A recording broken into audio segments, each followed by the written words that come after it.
This is the Global Broadcasting Service, serving remote outposts since 1928. Hi, everyone. Welcome aboard the Walt Disney World Express Monorail. Caramba, we have something really big for you today. Welcome, foolish mortals. Now then, hang on to them hats and glasses, because this here's the wildest ride in the wilderness. This is the DBC Pod with Phil Schoen and Jason Dodge.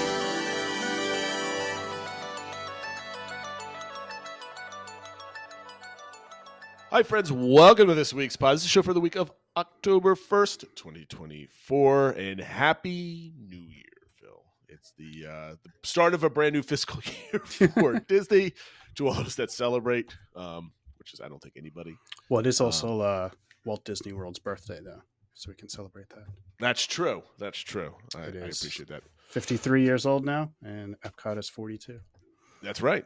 That's right. So happy birthday to the parks, not entities, but I guess we could celebrate those. You certainly did a couple years ago. Yeah, that's already sure. 3 years ago. It was already we had a bunch of us down there for the 50th. And I remember that show. Yep. So that's how long we've been doing this. Anyway, on the show, we're going to talk about construction. Some rooms are cheaper next year. Lightning lanes are more expensive starting now. And our DVC engagement about quick services in the parks. We asked all of you guys to pick a breakfast, lunch, and dinner, and we're going to compare that and see how that kind of lines up with all of our quick service series. But first, I want to remind everybody to like and subscribe. We really appreciate that. Throw a comment below, even if it's just a hello or a hand wave or something else like that. And if you wouldn't mind, scroll down and hit that like button if you're watching right now. And if you were listening, or any review on any platform that allows you to do so, we really appreciate that. And of course, please get on the Discord server. We do a lot of DBC engagements, and we like to hear your opinion if we haven't heard it before. So we really appreciate that. And first, Phil, what's going on in your Disney World? You have like a myriad of things to talk about. So when do you start us off? Yeah, the first thing I'll go through real quick, but because we are into the new fiscal year, we were hoping to see a lot more construction start now. Yes. That kind of got talked about at D23 and stuff like that. And we are seeing some signs of that. I think we mentioned it a show or two ago that there was activity and a permit was filed and land clearing over at the former Reflection site. Well, a permit revealed that they're going to build a 10-story hotel on that site, and that construction appears to have already started, or at least there's construction vehicles on site for that. So, I mean, if you look at the previous pictures for that, I guess the concept art, yeah, it did look like there was like only 8 or so stories. So if maybe that, this yeah, is different. I don't know. But 10 stories is not too tall. I mean, Contemporary is close to that. Or if not, Wilderness Lodge, I think, is like 9 stories, I think. Or is it 12? I forget. But it's in that range, right? Yeah. So this is not going to be some like towering, thing. It's going to be similar to the other things around the lake there. Yeah. I don't know if there's anything to this, but I thought it was interesting that the permit specifically said a 10-story hotel. I don't know if that's just a generic term they use for anything like that, but probably. Yeah. I mean, I don't think the outside world for permitting would need to have differentiate between. Yeah, I didn't know if like timeshare type thing, since it's ownership versus a hotel, like it would have a different category or something like that. I don't know. I just think it'd be interesting if they actually built something non-DVC. So maybe there's a couple people speculating. Yeah, I mean, there's people speculating this is going to be your typical like half DVC type of resort, which would be kind of neat. I'm looking forward to that. My question to you, Phil, is do you think this is going to be just Reflections as already designed and they're just, it's been delayed now starting up, or do you think it's going to be anything new?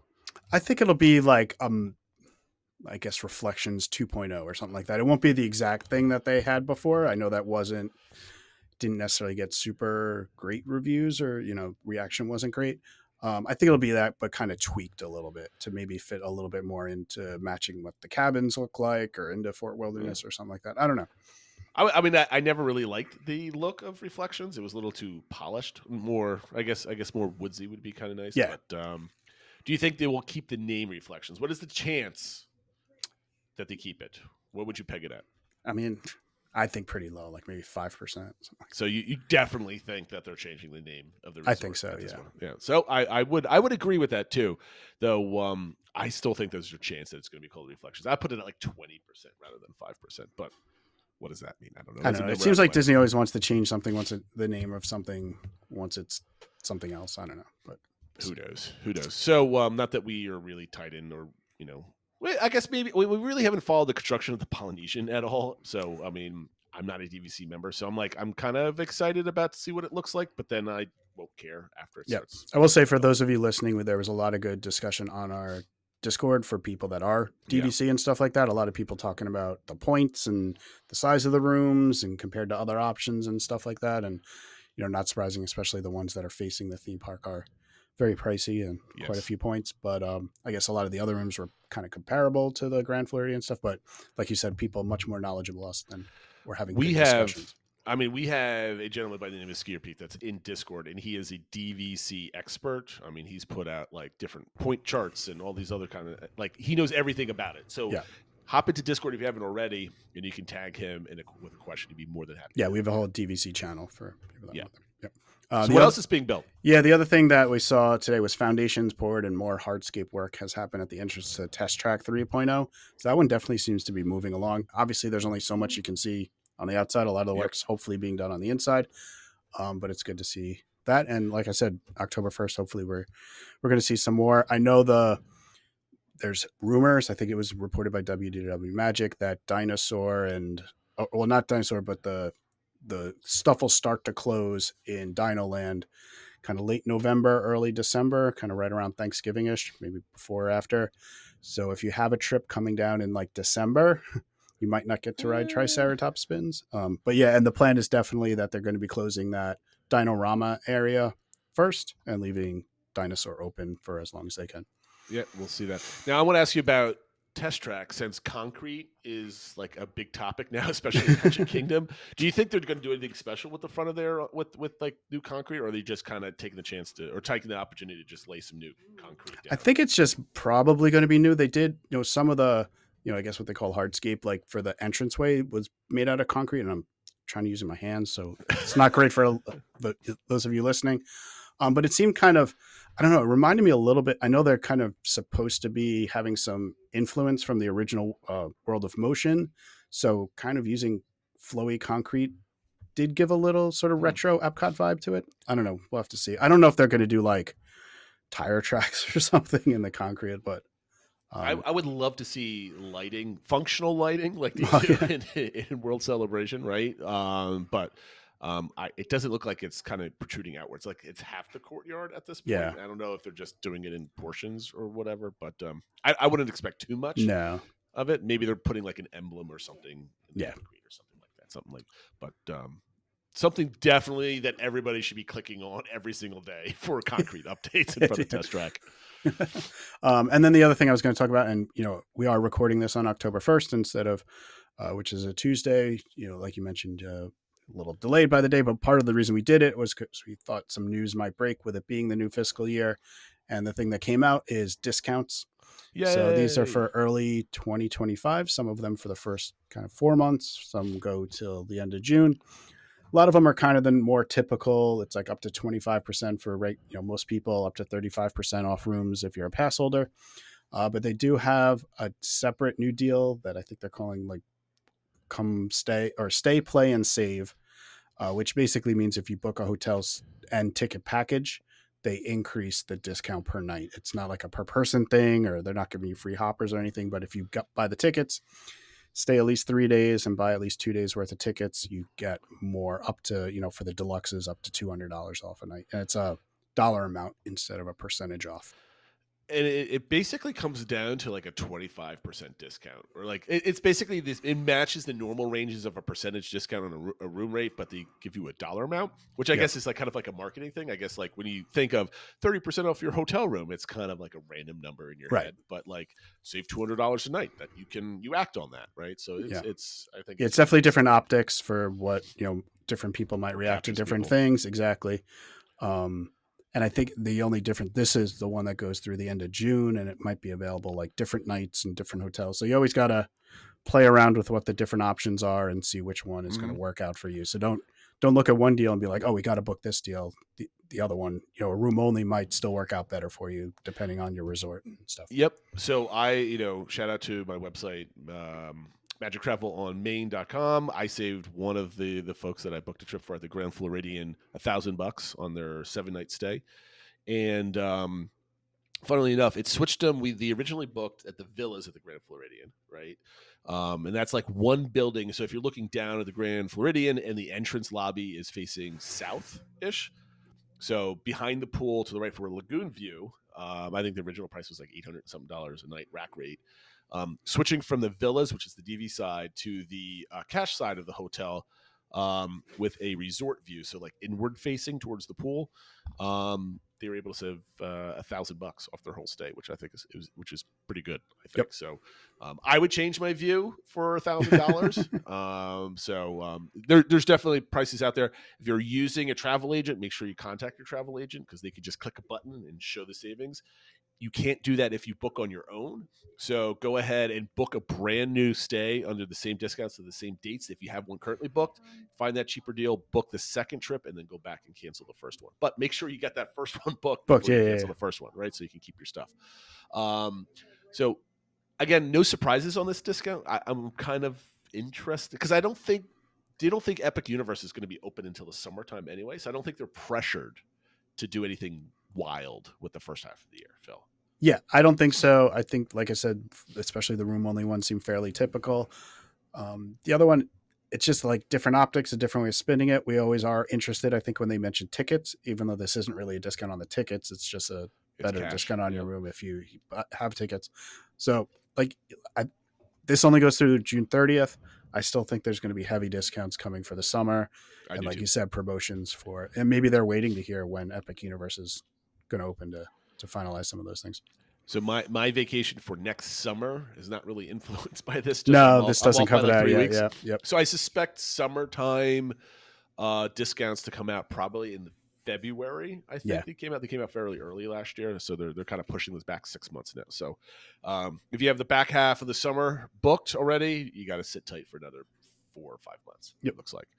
All right. So what I wanted to talk about today was, so we got an announcement, I think it was like 2 days ago and then confirmed yesterday, I think was the timeline for it, that Lightning Lane prices are going up, but they're going up $1, right? So, but this caused a whole spark of conversation, as everything always does when Disney raises their prices, whether it's 5 cents or $1 or $100, right? So typically it's one side of the argument, right? So there was a person on WDW Magic, where all the conversation I have goes. It says, and I'm just going to read their statement, right? And I'm kind of curious on what side of the argument that you are, Phil, right? Mm-hmm. So it says, and this is quote: "I remember the time we waited in line with everyone else, and the lines constantly moved. If a line was too long for us to wait, we just went on another line. It was more equal for everyone back then. You paid the entrance fee and all else was free. Imagine that. I think those of us who remember the simpler times are the ones most upset about how Walt Disney World has changed." This sentiment is basically a result of Disney's nickel and diming, right? So just adding all these fees and removing perks over the last half decade, essentially. Magical Express, free Fast Pass, essentially, right? Not really talking about what's lost in the parks themselves. We can talk about that later, but it's an old argument that nothing has changed just yet. So now every time there's an increase, no matter how small, people start pointing out to it because it's a death by 1,000 cuts, I guess, right? Yep. Type of thing. There's a lot of remember what we used to have. So where do you stand, Phil, on the argument of both? It's you have to pay to get in the parks. Now we have to pay to get on rides, and I want to skip the line and all this other stuff. And or do you have to say, you don't have to pay for the skip the line and to pay on rides? Cost doesn't matter. Cost doesn't matter, so pay what you're comfortable with. Or are you on the side of like, if I have to pay for it, I have to pay for it because the line's thick? Like, there's two sides of the argument where like people feel that they're forced to pay these things because this woman's complaining about. Not complaining, but she's commenting on the cost going up. So the cost was the lightning lanes, right? The argument behind that is I don't think you need lightning lanes to enjoy the parks. Yep. That fired off some other person on the message board that got a little nasty, but it's not required, right? Lightning lane is not a key that opens up attractions. But some people feel like they have to pay for it because it's there in order to enjoy it, because if they don't have it, they can't go. So there's we're going to talk about class warfare afterwards, but where do you stand on that sentiment? So I guess I'm more with you in saying you can definitely go to the parks and not pay any of the extras and still enjoy them and that sort of thing. I do think for people that only go once a year, once every 2-3 years, though, you pretty much have to add it into the cost. And because you're only going so often, you're going to want to not spend the time waiting in line. You're going to want to maximize your time down there. And so I think for a lot of people, I think I mentioned this on my trip report when I was talking to that other dad in line, that he's like, I just add it to the cost. So the ticket is X. It's really X plus 20 or whatever the lightning lane is, because that's how we're going to do it. We're not going to wait in these lines that feel like they don't move and stuff like that. So, yeah, I mean, I have sentiments from that, but I also think nostalgia tends to only focus on the positive elements. And like, yeah, everybody waited online, and people forget, A, the parks are more crowded now than they were 20 years ago. But B, also let pause on the nostalgia argument, because I have a whole thing I want to set up with that, right? I'm just talking more on, the technical versus the emotional of needing it. Like you mentioned, that dad's like, I just added on to the cost because what is, if you could afford it and it's not too much of a hardship, yes, you can add it. My argument is, A, you don't need it, right? So if it's, you are on a budget tight type of trip, you certainly don't need it at Animal Kingdom. I don't think it adds any value in that park. Epcot is incredibly questionable. Though when I experienced Epcot with the new system, whether or not, because like you said, that the wait lines kind of got shifted around. So I'm curious to see if I experienced that as well. Hollywood Studios, maybe there's like maybe a 60 to 70% chance that I would buy it for Hollywood. I would think about it. And I think Magic Kingdom, it's definitely worth it. But again, I don't think you could go to the park, still get a lot of enjoyment out of it, and still save your family $100 or whatever it might turn out to be. But I think there's also an argument that people are making that, like, if I'm going to the parks, I have to have it because therefore I'm not going to enjoy the parks. And to me, I think that's a silly argument when people add that in, because you don't need it. You can still get on 8 rides throughout a whole day. Maybe you have to stay later or stay longer to achieve that. Maybe you have to be more smart with your choices. Maybe you have to plan a little bit better. But I think you should still optimize your day. You had a trip, was it two trips ago, where you didn't have Genie Plus and you managed to do the whole park and you killed it. I mean, you were there for like 10 hours or something like that. So that's my question. It's like, yes, that's a paid thing, but you don't. I don't know if am I making myself clear when I say you don't need it? Yeah, you definitely don't need it. Have. I mean, it's always the trade-off of time versus money, right? And, how do you want to do it? And we've talked about this before. Do you do a shorter trip but spend more per day to get more done each day? Do you do a longer trip? Do you just want to enjoy being in the parks? You definitely don't need it. I think part of this is also, though, when we had it included, we were all trained to use it, right? True. Yep. And so I think people like, well, I go down and I pick my Fast Passes or my Fast Pass Pluses, and that's how I do Disney. And like, okay, well, now I have to pay for it to. I think that's what happens a lot of times too. Is people say, I want to do Disney how I used to do Disney, and now I have to pay extra to do Disney how I used to do it. And I think you need to have that mind shift to say that no, you don't. You can do Disney differently. There's different ways to enjoy the park, and it doesn't require buying this all the time. I think this argument is definitely like a super fan argument. Like you said, it's like, this is how I've always done it. I want to replicate that experience, and nostalgia, which we'll talk about later, kind of really has that. The back end of that conversation, though, is now that we have to pay for that. I mean, like, let me preface this. Whenever I talk to somebody that's not an ultra Disney fan, or they love going, but they go every couple of years, and they only think about Disney like the month before they go and then they go type of thing. They just, it's more, they don't know that it's more expensive, or they don't care. They assume prices go up for everything. It's whatever it is. And they just buy it or they don't buy it. But they don't really care too much that there's extra stuff on there. Like, everything is more expensive, and it is what it is. So on your side, as somebody that plans and does spreadsheeting, and we've talked about this before, how much do you now consider the cost of Lightning Lane Multipass when it comes to like dining and everything else? Like, right? Because you have a finite amount. We're lucky enough to have be successful in life where we can go to Disney often, but we still have like a budget. Like, we're not spending excess amounts of money, so we're not flinging everything around down there. Like, where does that come from? What buckets does that come from mostly from you, Phil? I think the number one is table service dining specifically. We're doing a lot less of those. partly because they're also increasing, especially now that I have kids are Disney adults. But I think that's just a huge cost that you just are like, well, if I skip one table service meal, that basically covers the Lightning Lane for the trip. $300, Yeah, right? exactly. So I think that's the number one. I think just knowing you're going to spend extra there, maybe it reduces your merch budget a little bit, or you might, it might make it harder to also splurge on the, we kind of, I think for my last trip, like we did the tour, that was the one kind of extra bonus thing we did. Every trip will have something that we're going to spend a little extra on. So maybe now we're less likely to, like I say, upgrade where we stay or how long we stay or something like that, because like you said, it's got to come from somewhere else. But I think the first place it comes is reducing the number of table service we're doing. I think table service, even if it was still free, like a FastPass Plus system was still available, I think I'd still do less table service now, just because the value is not there like it was 5 years ago, because of the prefix menus, character dining getting more expensive, that sort of thing. I'll tell you this right now, and this is kind of like a funny thing that just popped in my head. Because table service is so much more expensive, I don't want to bring my kids to fancier meals when all they want is like mac and cheese and chicken nuggets type of thing. That kind of got us, my wife and I, hyped up for our trip in a month to go, okay, we can go down. Now we can go do this dining because it's only going to be $100 versus $200. We can go do this experience. Yep. And Disney's laughing to the bank because they got a second trip out of us in a year. We're paying money for, the hotels and the tickets where we wouldn't normally do. But now we're like, okay, now we can do all these things that were not quote unquote affordable or good value with 3 kids coming along with us at their ages. So I guess Disney always wins, right? It's inevitable on this.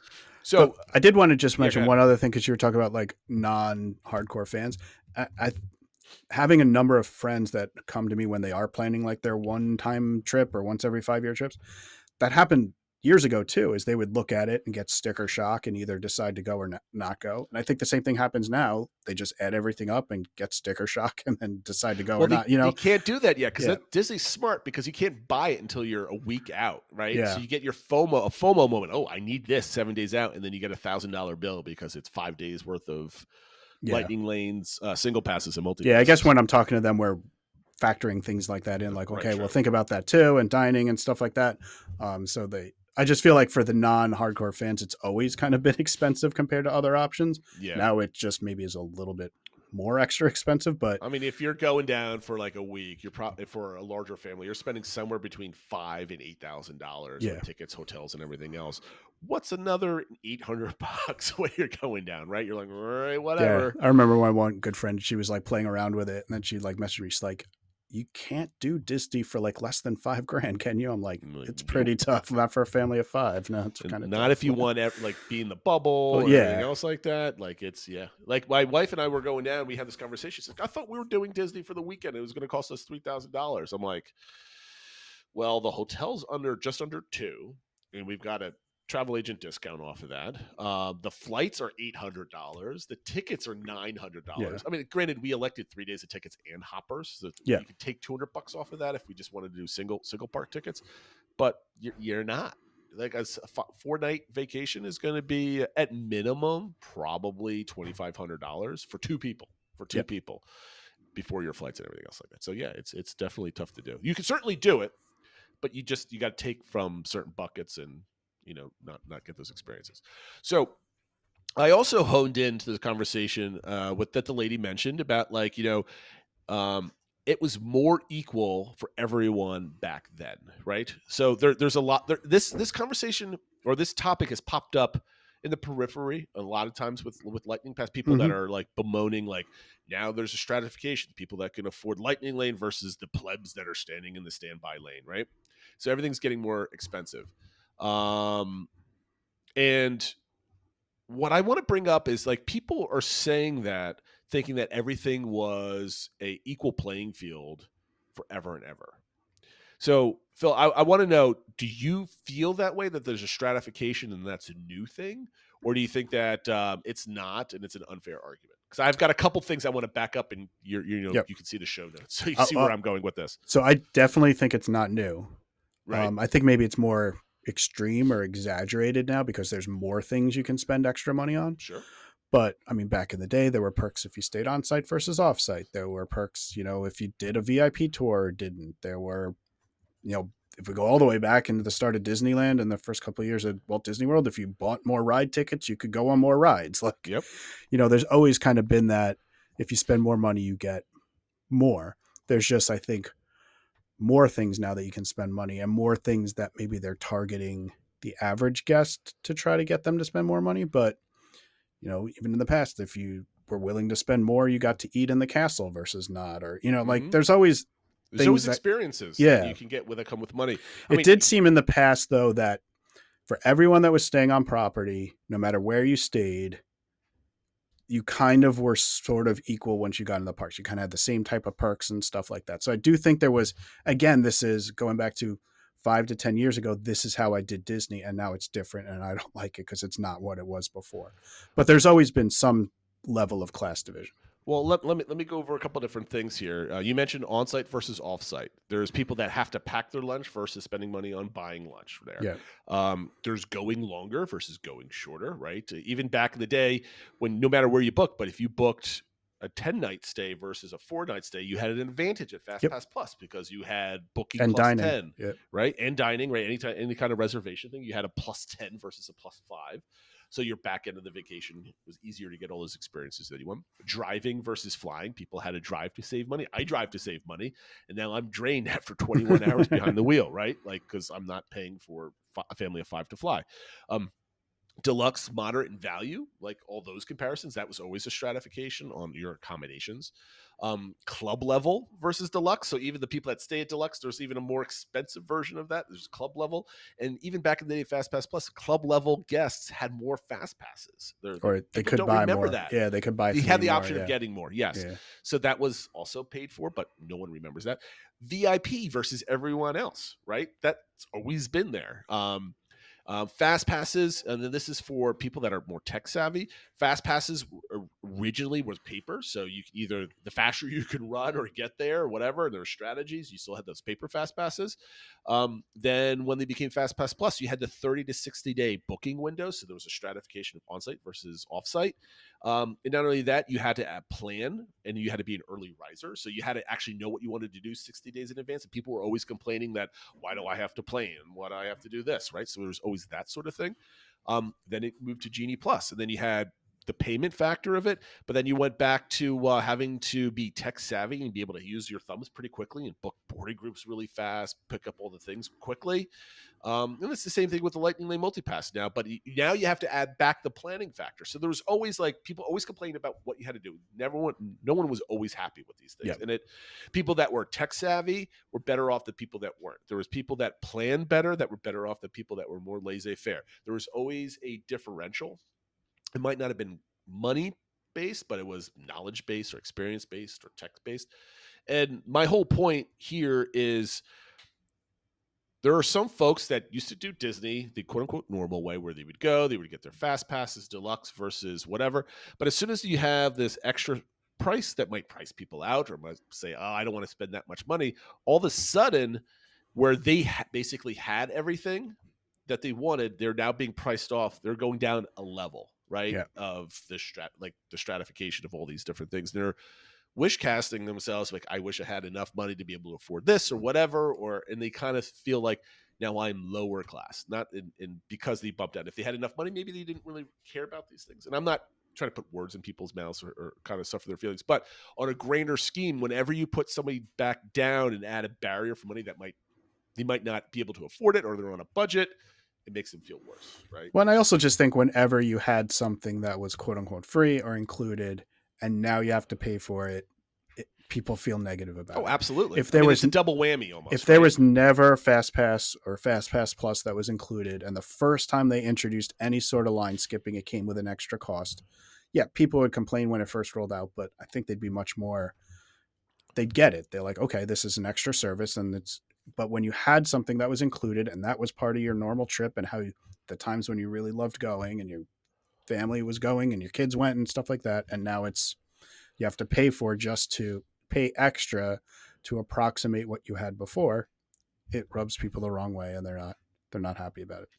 So a post by Len Testo on WDW Magic Forum said that there is a upward trend of how much Lightning Lane is going to cost. Do not be surprised that after a year or so from now that it's going to be up to $70 or $75 per person during like the holiday season. I think from the start of it, that was always my prediction was that the extremes, the range was going to get bigger. That on the slow days it would be like cheaper or the same as what Fast Pass Plus was, or or Genie Plus was, but then the excuse me, the real Christmas week, Thanksgiving week, or whatever was going to go way higher. And people are going to complain about it, but the problem is people paid for it. So Disney's a business, so they're going to max that thing out until they don't make as much money, and then they will lower it. So I mean, it's supply and demand, and they'll have the ability to flex it. The more expensive it gets, I guess the more valuable it becomes because less people use it. So it might be a more valuable tool. So just don't get angry at it. It is what it is. And if it wasn't this, they'd raise the price of something. Ticket prices the ticket prices would have gone up or whatever. I mean, they gotta, like you said, they're a business. They have to return a certain amount of money to shareholders and that sort of thing. And they gotta get it from somewhere. And this is a new avenue they came up to get it from. And like you said, you can choose to pay it or not. And you keep thinking the prices of the tickets go up. And this is something I do every year. If you look at the last 7 years of tickets, go back to around 2017-ish or so, single day tickets for the Magic Kingdom were about $140 7 years ago, and today they're roughly around $150. And that's kind of like an average that I could find, right? It's not adjusted for inflation, right?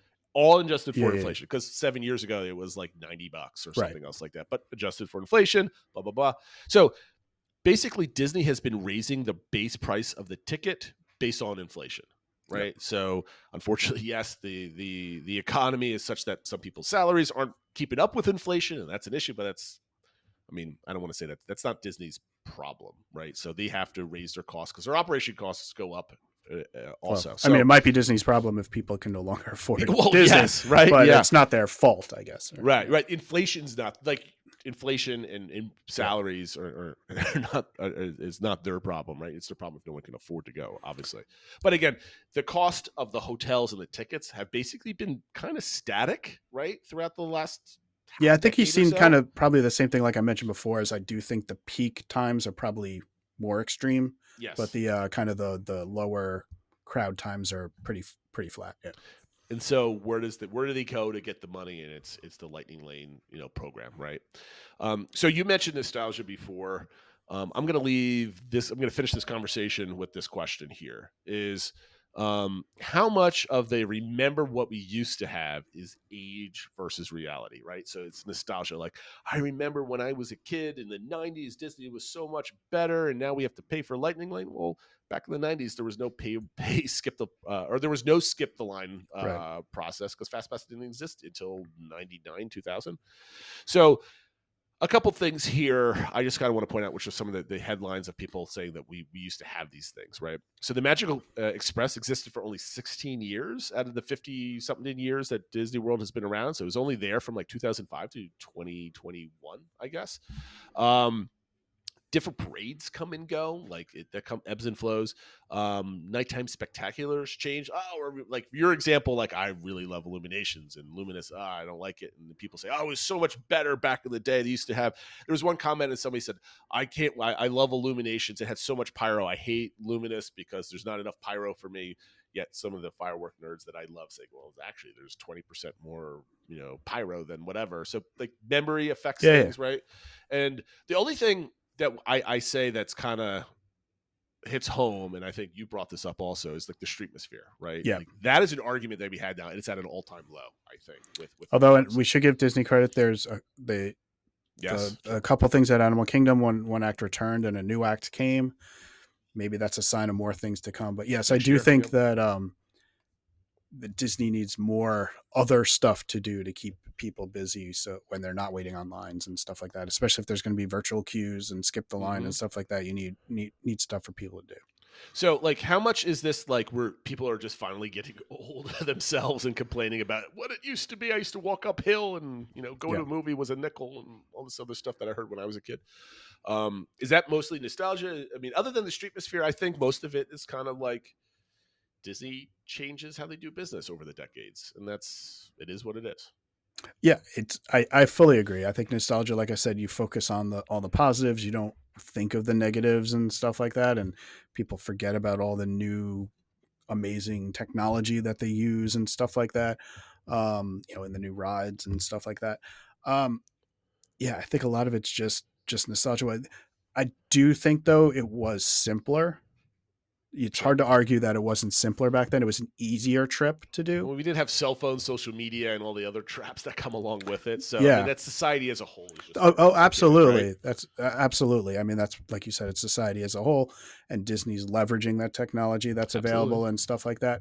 But back then, like you said, I mean, 16 years is still 16 years. That's like almost a generation, right? Sure. And so Magical Express made it easier. Like there were things that just kind of, I think, made a Disney trip feel a little bit more all 100%. encompassing and easier and stuff like that. So I do think that part of the argument is valid, but I think people only remember a lot of the positives. How long are people able to complain about things like a Magical Express and free fast passes, right? Because that kind of ended roughly around the same time, right as the parks were opening for COVID.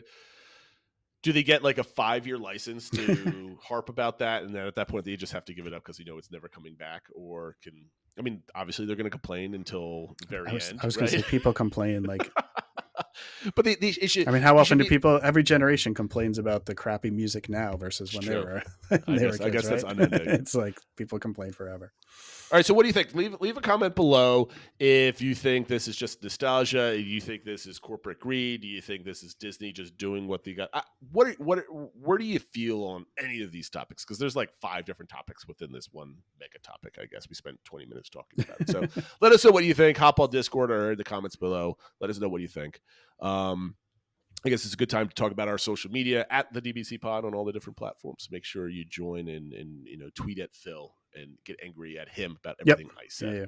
So sounds good. Take it out on him. Okay, so we're gonna play a game. We're finally gonna play this game. Maybe Phil, I could just do mine and you go over yours, and maybe we can save yours for me, depending on how time goes. Okay. Because we still want to do the engagement Sure. also, and we need to wrap this show up in about maybe a half hour or so. So okay. We'll see.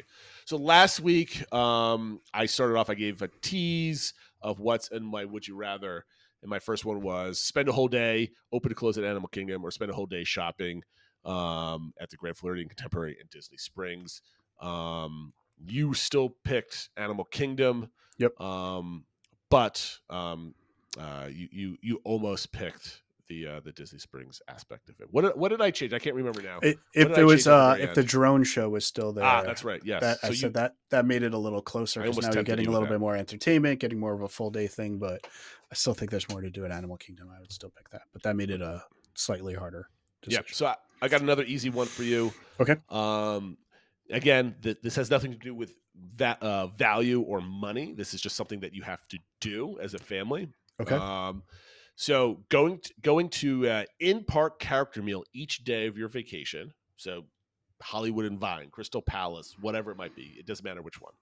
Or have hoppers on all your tickets. So what would you choose for your vacation? Let's say I gave you a free pass for either one. Obviously, one has a much higher value to it. But you have to do each one. So like if you have the hoppers, you have to use them also, right? Yeah. So think about in your brain, I have to leave a part. Yeah, this one's a little tough. It's hard to keep the money out, but if somebody offered me either of those free, I would take the character meals. I think it's kind of unique. It's something we don't do very much now, and we don't hop. We rarely get hoppers. It's not something we feel the need for. And so I think there's enough variety in the character meals and something different that I would pick that. Now, like you said, it's much more expensive, especially now that my kids are Disney adults. We're really not doing character meals. So in reality, I'm much more likely to pay for the hoppers than that. But if somebody was giving me those 2 options and paying for them, I would pick the character meals. Okay, because I was leveraging time spent, right? Yeah. Because a character meal is basically like 2 hours worth of your time at the park day. Right. Whereas hoppers, you have less quote unquote interference with your day, because you don't have to sit down for meal, but you have to do the transportation in between. Yeah. Parks. So still go with the character meal. So yeah. I mean, I think it's a toss up. I don't think there's a wrong answer with this. I think it's just kind of. I mean, I think they're both positives, right? So whichever one. We're just typically not hopping families, so it doesn't carry as much value for us, I think. Okay, so my next question is, you have to pick one park to do this in, right? Okay. So, which park would you rather spend your whole day, but you only could stay on the left side of the whole park, So right? So Magic Kingdom, it's so when half you a fantasy whichever way land. you enter, the left of it. Okay. Like basically what the park map is, right? Okay. So like Magic Kingdom is Adventureland, Frontierland, and half of Fantasyland. Animal Kingdom is basically, well, I'll give you Everest and all the everything else, basically everything in the park. At Yeah. that point, right? If you give me Everest, that's the whole park at this point. Epcot is basically like land, seas, and like everything down to like Morocco on the left side of World Showcase. Okay. Lovely, right? I won't give you Japan. Excuse me. I won't give you Italy and over, right? Okay. So everything Yep. up to Italy. And then Hollywood Studios, it's basically you're missing Rock and Roller Coaster, Tower of Terror, Animation Courtyard, and I'll give you Fantasmic Mickey and Minnie's stuff, Runaway Railway. Okay. And then you get Galaxy's Edge and everything. Yeah. yeah, I'm not too sure if like technically Millennium Falcon is kind of over it a little bit. I can't think. Or no, excuse me. Anyway, yes, I'll give you all of Toy Story Land and Star Wars just to make it simple. Which park would you have to spend a whole day in on the left side? Which would you choose? I mean, the easiest answer is Epcot, just because there's still a lot to do. There's still a lot to explore in the countries and all the food and everything. You got kind of lucky that it's not like sideways, and I split it right down. Yeah. Right? Yeah, one of the parks. Yeah, I mean, you could have said that, I guess, just Future World or just World Showcase. But yeah, I'm tempted by Hollywood Studios because you do get a lot of good stuff in there, a lot of different variety, and a lot of places to eat and stuff too. But I don't know. I'll go Epcot. With Living with the Land and Soarin' and Remy and the food got most and of the good rides there, except for Guardians, and Frozen, and Tex Trek is closed at this point, I guess. Yeah. But so I knew you would say Epcot, but I was hoping I can get you with Animal Kingdom if I give basically the whole park. Yeah, I was tempted. Once you said you give me Everest, that it was a little tempting because, like you said, that's the whole park. Okay, so I have an Epcot question for you. I'm curious to see where this. I have no idea what you're going to say to this one. Would you rather add a new country to the World Showcase or renovate Spaceship Earth to like whatever you think the best version of that would be? Yeah, pick one. And the country would have a ride and everything. Sure, design whatever you think your country is going to be. I don't really care. So because you're redesigning Spaceship Earth to whatever you think your dream version of it is, right? So whatever your dream country is. Yeah, so I'd have to think about what my dream country is, but I think I would take that because it's a net addition. It's not like Spaceship Earth goes away, and I still like the current version. Right. I mean, it's not an easy decision. I do think Spaceship Earth definitely needs some DLC and needs some updates. But I think between the two, I would take the new country, and I don't know if I'd pick Greece or Australia or something like that. It doesn't make a difference. I'm just kind of like, do you add a country or do you renovate Epcot? And that's the only thing that happens for the next 30 years or something. If you said, and you renovate Spaceship Earth and Journey to Imagination, I might take that. Ooh, that would have been spicy. Okay. Yeah. Next time. All right. Next one. This one, I don't know if this is going to be interesting or not, but I have 4 options here, right? Would you rather see Walt Disney World, let's say their next major project, right? You have 4 choices. Would you rather each one connect Animal Kingdom Lodge to the front of Animal Kingdom? Right, so like a Skyliner or whatever, right? Some kind of non-bus transportation. Okay. A new Epcot hotel at the entrance, also a rumor. A new Magic Kingdom hotel in the park, so pick the back behind Adventureland or wherever it might be, or connect a Star Cruiser to Star Wars Galaxy's Edge and make it a more affordable experience. Affordable experience could be a day trip with like a dinner, like a hoopty-doo type of thing. Or it could be whatever in your brain is a better, more affordable but something experience. like not a 2-night experience. Right. I'm not designing it, but basically something that you could do and it wouldn't break the bank and would be excited to do. So whatever that might be. I think I would pick that. I think just the idea of using that space, doing something creative, unlocking some of that stuff, and getting to see some of the stuff I hadn't gotten to see. Mm-hmm. And just, I think, adding to the expanse of Galaxy's Edge and Star Wars and stuff like that. I think that's what I would pick. I would do that first. I think second, I would go with the Animal Kingdom connection. Okay. And then probably the Epcot hotel and then the Magic Kingdom hotel. I put those lower just because I'm assuming they're going to be either DVC or like Or $1,000 right? per Yeah. night.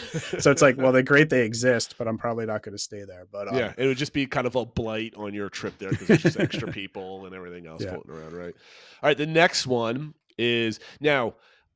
This is going to be very difficult for you, but please take the money out of this, right? Okay. We only want you to consider the experience and the repercussions of that experience. Okay. Repercussions. So, would you rather? And this would be. Let me add the twist afterwards and see if you answer it differently. Okay. Would you rather a 3-night, all expense paid adult only trip to Walt Disney World with a VIP tour, right? Or a 10-night, all expense family trip to Walt Disney World with your normal accommodations of how you kind of stay at a maybe Animal Kingdom Lodge or split stay or whatever, but nothing too crazy. So basically, if you were winning a contest and you had to choose between these two, what would you pick? I think I'd still pick the family one for 10 days, just because of the length and how much we could get done and how fun it would be. And I don't know. I mean, though, obviously the couples trips are great. I've enjoyed doing them, and a VIP tour would be fun and stuff like that. But I don't know. I can't get over 10 days versus 3 days. And fair enough. Yeah, I think I would pick that. I think okay. So my twist on this doesn't really work because then it would be like you're not allowed to take any more Disney vacations that year. So I would, if you pick the adult only, would that make you say pick the family? But you pick the family trip. I thought you were gonna do that. I was trying to spice up the 3-night stay with like a VIP tour to kind of entice the length of stay versus whatever. But I predicted the 10-night stay anyway for you, so you did not disappoint with my understanding of your brain.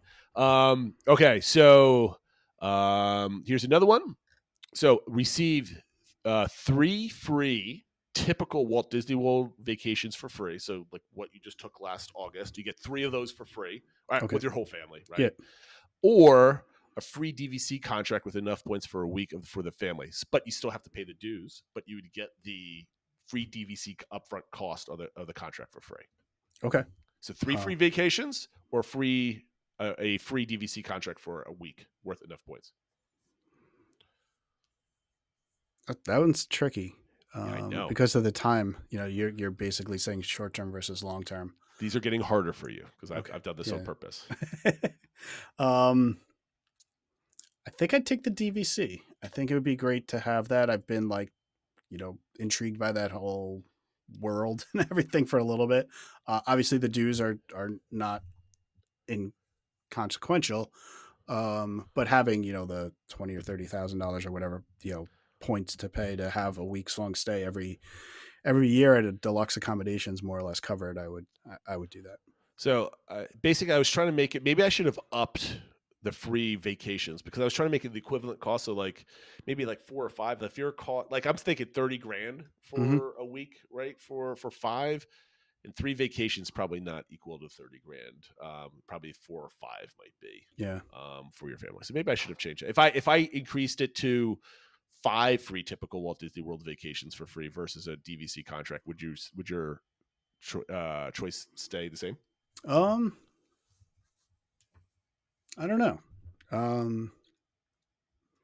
don't know. I think I still might pick the DVC one just to kind of have that locked in and know what we're doing. But yeah, obviously, once you start thinking about 5 trips, it's probably starting to break even and stuff like that. So, right? Yeah, that's a little harder. Okay. Because then I was thinking like short term versus long term, 5 years is still like 5 years, right? That's not. Yeah. Who so knows, it's 5 who years. knows what's going to happen in 5 years from now, right? Like, yeah, you take it now, right? Because you're still spending money, $3,000 plus you have to buy tickets now and stuff like that. But you got that, like you said, the long term. All right, the next one: sacrifice the France Pavilion for the return of Illumination, or sacrifice the Safari to repair the Yeti. Oh, I'd rather to pick one. I'd rather do neither. You can't. You got to pick one. Got to pick one.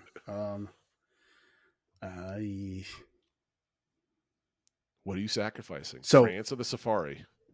So personally, I would sacrifice France because I don't think you can. I mean, I hope there's nobody French listeners here. I'm not sacrificing your actual country, the French Pavilion. Yes. Because I can't imagine not having the Safari. Okay. So it's not.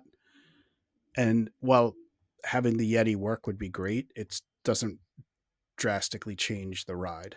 So Okay. I'd rather have Illuminations back than the Yeti fixed. I wanted to see if I could make you hesitate, and you did. So Well, I thought you would pick that. The main reason I hesitated is because of how much my wife loves the France Pavilion, and I think she would be upset if that went away. That's why I said for me, I would do this. Oh, okay, okay. Maybe we should clip this and send this to you to your wife and see how she responds. Okay, the next one. I told you I spent a lot of time on this. I've got a couple more. All the food in the World Showcase is free, but that's the only place you can eat for your whole vacation, right? Okay. So I'm assuming you have hoppers, you can get back to the park, but you have wherever you are, you have to leave the park and go to the World Showcase and eat for free, right? That includes all the food, right? It's just food booths, restaurants, whatever, but you always have to come back. Or you get free unlimited Lightning Lane multi-passes and single passes for your whole trip, right? So it's unlimited, right? So you can re-ride, you can select and everything, basically almost like an express pass, but a stranger is making the selections for you. So you have to constantly leave to eat. You can't eat at your hotel. Yeah. I just can't don't eat at any of the parks. You can't go to Joffrey's somewhere, whatever. It has to be at the World Showcase. That's where you have to go. So if you want breakfast at like 9:00 in the morning, you got to shuffle over to Epcot, right? Yeah. And you're not staying at the Yacht and Beach Club where you can just walk, right? This is somewhere you have to take transportation to get there, or you get the other one. But people are basically directing you throughout your day. I'd take. And you have to do it. It's not like you could ignore it. Yeah. Like whatever. I guess I take the second one. I just think it's so inconvenient to be like, oh, I'm in the back of Animal Kingdom and we haven't eaten, and like now we got to take an hour and a half just to get to somewhere where we can get food or whatever. Like, but like you could get the best food, right? Like you could go to any of the sit down restaurants and get whatever. Honestly, if we had that option, I would just go to Epcot. Like I don't think I would go anywhere else. But your family would be like, can we go see the castle? No, please. Nope. Stay right here. We could ride the monorail. You could see from that. That's it. All right, here's the next one. I think this is my last one, unless you want to go to I have a bonus one, but it's not too fun. But anyway, this will be the last one. Okay. Get a free annual pass for life, but you can never go to Epcot again. Or get a free dining plan for life, but you can never go to Magic Kingdom again. Oh. Free AP, no Epcot. Free food for life, no Magic Kingdom. Wow.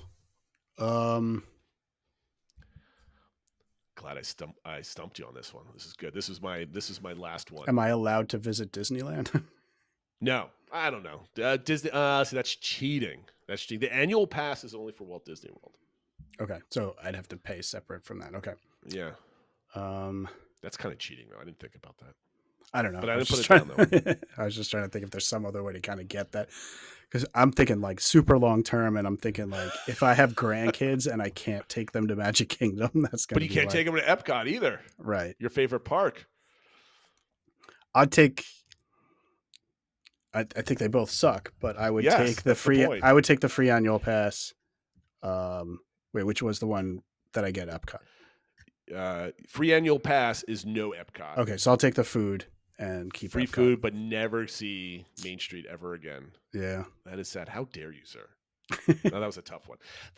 We should tweet this one out later in the week. Is what would people pick? Maybe we could throw out one of these like once a day and see if there's a reaction on social media for what we can choose. So that's interesting. Okay, Phil, I appreciate you playing Would You Rather and making some sacrifices. Goodbye, Remy's. Hello, Illuminations. All right, back to the episode.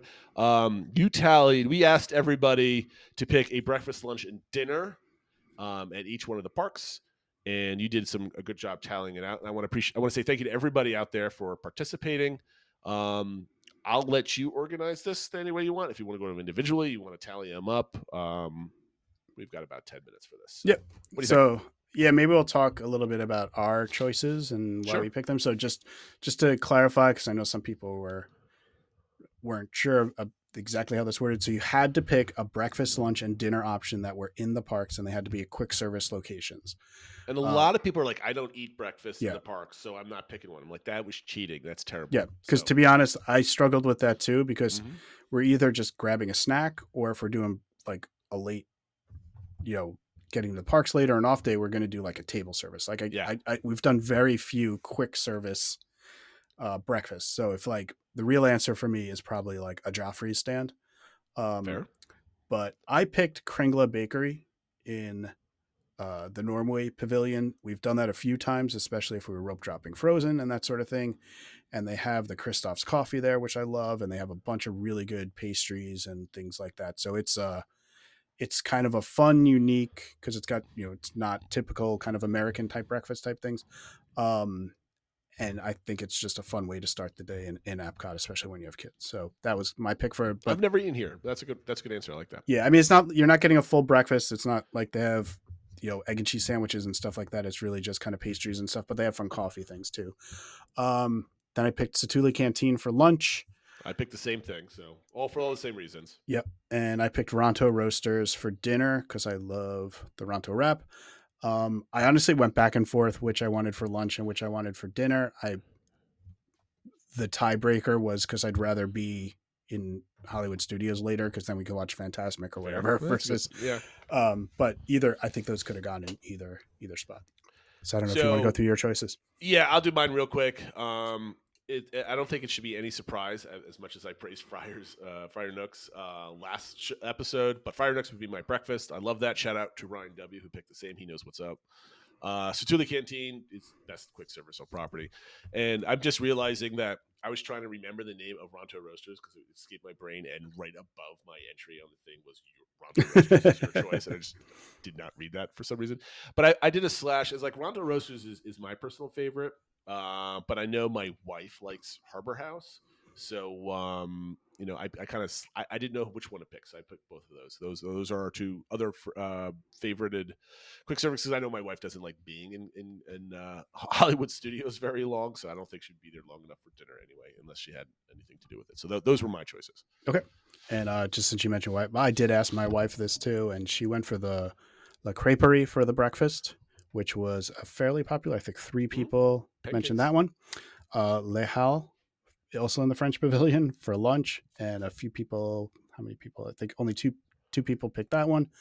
And then dinner, she did Satuli Canteen. And maybe we'll do this as a future DBC engagement. Her question was, if you had to have all 3 meals in one kind of pavilion, land, something like that in the parks, which area of the park would you pick? So and the reason she thought of that was she was like, I could have all meals in France. No problem. It's true. So It's true. Is that where you would pick, or would people pick Galaxy's Edge or something like kind of just like one that area question. of one park, but you have to have all 3 meals there, and it could be table service or quick service, but all in the one area. Do you want to make that our DBC engagement for next week and Sure. save the one? Okay. So that is it, everybody, at DBC engagement for next week is if you had to pick one section of the park. So is it like one country pavilion? Yeah, because I figure we were doing like sections of the park for the other parts, but if I gave you all of World Showcase, I think everybody would pick that. That's cheating, yeah. Yeah, so I have to pick a country within World Showcase or one of the noted lands. Well, how about this? lands.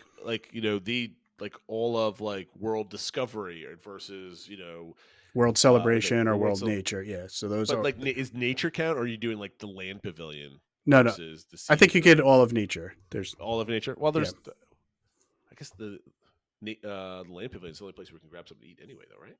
Yeah, I mean, unless Is there's that like a that food one? booth or something. But yeah. Okay, that doesn't count. Okay, yeah, that makes sense. I like that one. So I'll write up the instructions on the event later today and post that. So what did you perceive from the Yeah, so a lot of people like you mentioned, shout out Wheezy, Mama Six, Doxy, Ryan W, TL Madden, Lumpy, Brett 3-Day, Herdomaniac, and Gene all answered.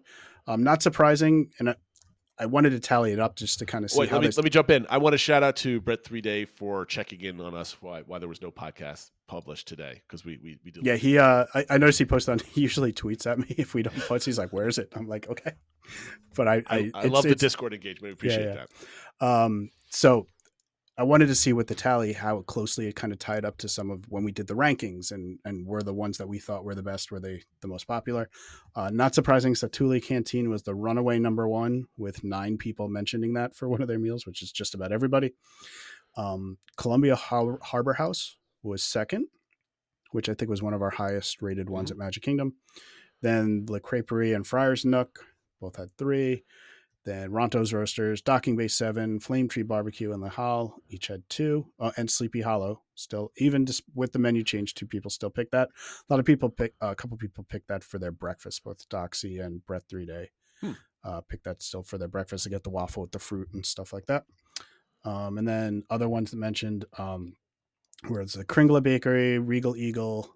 Oh, 2 people actually picked that. Sorry. 2 people picked Regal Eagle, and somebody just said Starbucks, which Starbucks is going to be my breakfast when we go Right. down there. We're going to grab coffee and a Danish or something and just chill. So I'm not a big breakfast eater. So that's why when we go to Friar Nooks, I could just kind of pick at the tater tots and eat them while my kids scarf down on whatever the breakfast sandwich is. So I just thought it was interesting to see that there are definitely trends into what is the most popular amongst our community. So yeah, and I bet you that if you extrapolate this to thousands of people, it would be somewhat accurate like this, I think, or at least for the people that have tasted many quick service locations across property. Yeah. Do you think as we go into our next Rankum game, right? We're not going to start next week, but do we want to stay with food and then maybe do sit downs or hotels only, or how would you might want to do that, Phil? I don't know. We could rank all the hotels. We could rank. We could do the table service. Might be fun. Yeah. So I think we have to come. I don't want to rank all of Contemporary versus all of Grand Floridian because there's a bunch of different options. So I don't know if we just do all the dining, sit down and tables, sit down and quick service as one giant bucket, but they are all in hotels. Maybe we could do something like that. I don't know. So we have to figure out what makes the most sense. Okay. If you have any ideas out there for ranking, leave them in the comments or tweet at us or hop on Discord to give us suggestions. I love doing these rankings because it gives us good content for 4 shows, and then we can kind of all smash it together and see where it all lines up. Phil, is there anything else that I forgot to mention that we need to mention? Nope, I think that covers it. Just I think Jason mentioned before, but a reminder of our social media account, and leave a comment on the video and join the Discord and let us know your thoughts on all the conversation we had. If you're on YouTube and you're still listening, scroll right down and give us a thumbs up, please. We really appreciate it. It helps us out in the algorithm and all that other kind of fun stuff. Everybody, we appreciate you. Thank you for watching and listening, and we'll see you next time. Take care, everyone.